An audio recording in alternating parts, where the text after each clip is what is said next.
Hey, how are you today? Welcome to another edition of the Next Evolution Athletics Q&A segment.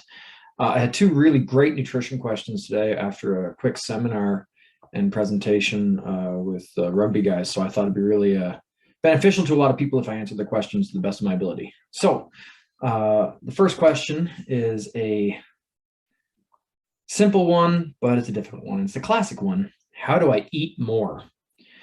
I usually get this question from people that they're known as hard gainers, and they just always have trouble gaining weight.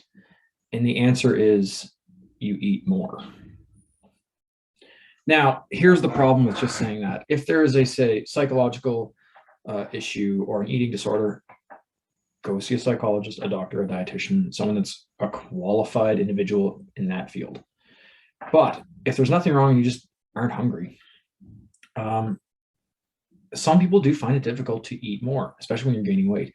And as a guy that has no trouble gaining weight, but a lot of trouble losing it, eating more is not a problem. Eating less is.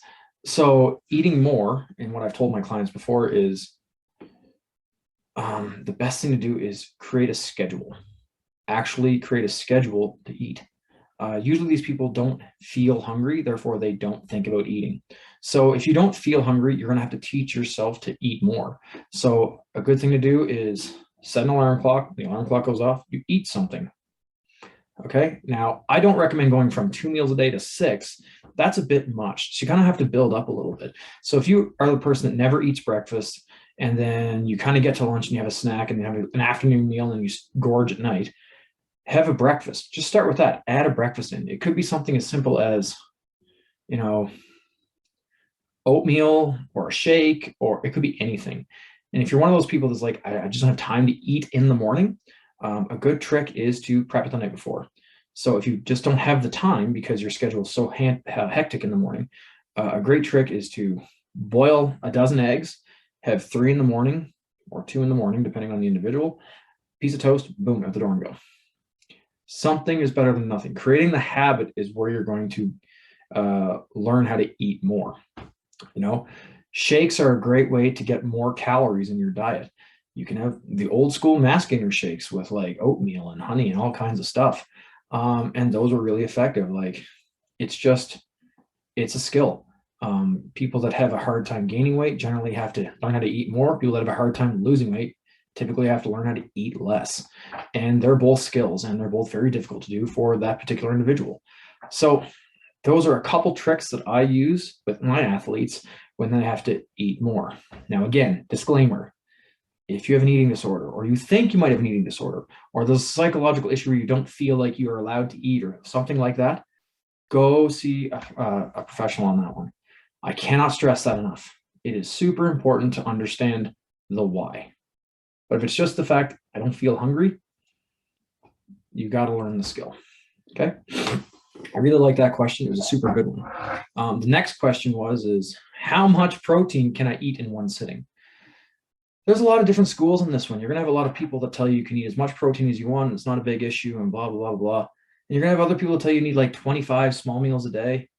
I typically like to break it up into 4 to 6 meals a day, depending on the size. So I'm a 210-pound guy. I have about 210 grams of protein a day. I break it up into about 4 meals a day or 5 meals a day, depending on. So I'll have about 40 grams of protein in one sitting. And I like the frequency of it. I like about every 2 or 3 hours. That's me. I know some people that can't have that and they want 3 meals a day. At the end of the day, if you're hitting your protein goal, that's the main thing. Now, there is such a thing known as muscle protein synthesis and muscle protein breakdown. So with muscle protein synthesis, you need a certain amount of protein to actually tell your body to go, oh yeah, I gotta make protein happen and I gotta utilize it. So you actually stimulate that and it allows it to kind of like put it to work.